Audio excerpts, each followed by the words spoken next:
biyya ardii Eeshiyaa keessatti argamtu kan sooroma isheetiin beekamtu keessatti maqasiin baduun balaliin xiyyaaraa dhaabsisee jira jedhameera.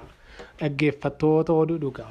Ammas nagaa isin gaafachuu hin daganne akkam jirtu fuula yuutuubii oduu dhugaa kanaadhaaf haaraa kan taatan sabiskiraayib gochuudhaan nu bukkee dhaabbadha. Mata duree oduu maqasiin baduun balalii xiyyaaraa dhaabsisee jira.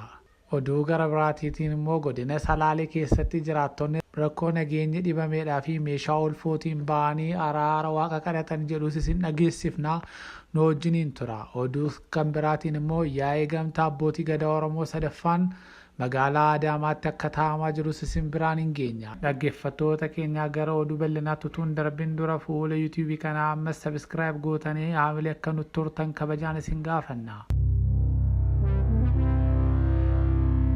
Uummanni godina Salaalee keessa jiraatu rakkoo nageenya dhibamuudhaa fi meeshaa ulfootiin ba'anii araara waaqa kadhatanii. Jiraattonni godinichaa gaaga'ama lubbuu mancaatii qabeenyaatii fi buqqaatii sababa rakkoo nageenyaatiin godinichatti qaqqabaa jiru kun dhuma dhabeeraa jechuudhaan tibbanaa akka aadaatti meeshaa ulfootiin bahanii araara waaqa yeroo kadhatanis mul'ataniiru.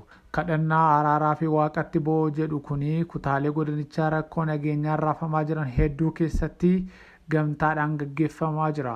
Qotii ofii ijoollee waanjootti hidhuu fardaaf luugama uffata wal jijjiiranii uffachuudhaan waayita araara kadhatan argamanii. Gochi tibbana hawaasni godinichaa rakkoo isarra ga'e ibsachuudhaa fi dhimma ittiin ba'e kuni aadaa fi safuu Oromoo yeroo rakkinaas ittiin ibsatu jedhamee jira. Safuu fi hawaasni uffannaa dhiiraa fi dubartii wal jala dabarsanii uffatanii ba'an kunis seerri uumaa cabeeraa ergaa jedhu dabarsuudhaafis akka ta'e barameera. Akka duudhaa fi aadaa godinichaatti gochi hawaasni rakkoo irra ga'e ibsachuudhaaf ittiin ba'e kuni murtii isaa olaanaa ta'uu kan hime. Rakkichi tarkaanfii kanarra yoo darbe garuu gara abaarsaatti akka darbanis baramee jira.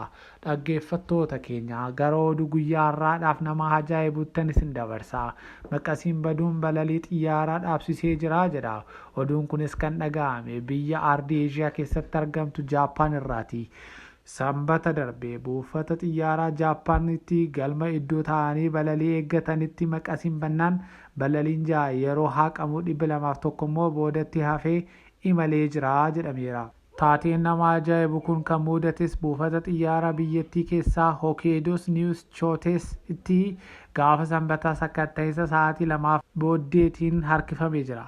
Taateen nama ajaa'ibu kun kan mudate biyya Jaappaan keessatti buufata xiyyaara biyya keessaa Hokkaido Niiwus Chootesitti gaafa sanbataa ta'uun isaas dhaga'amee jira. Namoonni dhibbaan lakkaa'amanis yeroodhaaf danqamanii turanii. Imaltootni irra deebiidhaan akka sakatta'aman gaafatamuurraan kan ka'e aariidhaa fi waldanqaaf hiriirri dheeraan akka tures dhaga'amee jira.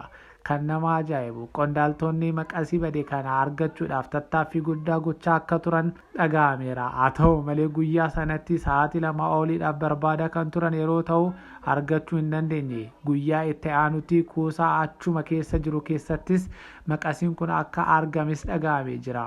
Maqasiin kun gaafa sanbataa argamu baatus balalii fi sakatta'insi garuu gaafasuma itti fufeera jedhameera. Dhaggeeffattoota keenya oduu guyyaa har'aadhaaf isiniif qabannee keessaa kan biraan yaa'iin galma abbootii gadaa Oromoo sadaffaan taa'amaa akka jiru isin dhageessifna. Fuula yuutuubii kanaa sabiskiraayib gochuudhaan haamilee nutti toraa jechaa yaa'iin gamtaa abbootii gadaa Oromoo sadaffaan qopheessummaa biiroo aadaa fi tuurizimii Oromiyaatiin Adaamaatti galma abbaa gadaatti taa'amaa akka jirus dhageenyeerra. Hooggantuun biiroo aadaa fi tuurizimii Oromiyaa aadde Jamiilaa Simbirroo sirna gadaa lafaa namaa fi bishaaniif roobaaf kabaja kan kennuuf sirna guddaa sabni Oromoo qabudha jedhanii dubbatanii jiru. Yuunivarsiitii naannoo Oromiyaatti qorataan aadaadhaa fi duudhaaf barsiisa fooklarii Leenin Quxoo barreeffama safuu fi gadaa Oromoo jedhuudhaan barreeffama dhiyeesse irratti mari'atamaa akka tures dhageenya jirra. Bal'inni oduu kana yeroo nu qaqqabu bal'inaan isiniif dhiyeessina. Lagni Oomoo guutee balaa lolaa mudateedhaan jiraattonni 79 ol buqqa'uun dhaga'amee jira. Naannoo kibba Itoophiyaatti rooba cimaa roobeenii lagni Oomoo guutee balaa lolaa godina Oomoo kibbaa aanaa Daasanchitti mudateenii jiraattonni naannoo sanaa 79 ol qe'ee isaanirraa buqqa'aniiru.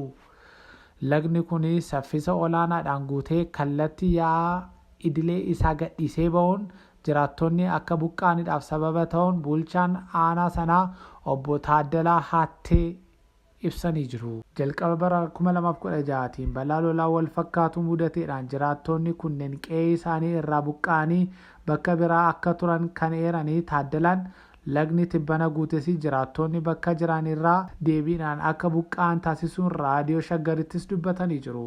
Roobni ganna kana haala kanaan yoo itti fufee fi bishaan lagaa kallattii yaa'aa dabalataa yoo hin arganne magaalaa guddoo godinichaa dhiyeenyatti argamu Oomoo irratti guutummaa guututti barbadeessuu akka danda'us dubbatanii jiru. Dhaggeeffattoota oduu dhugaa sa'aatii kanaadhaaf wanti nuyi isiniif qabannee dhufnee kana fakkaatu turanii fuula YouTube keenyaa ammas subscribe gochuu hin dagatinaa. Yoo subscribe gootan immoo warra kaan biraan akka nu geessaniif kabajaan isin gaafannaa. Nagaadhaan tura.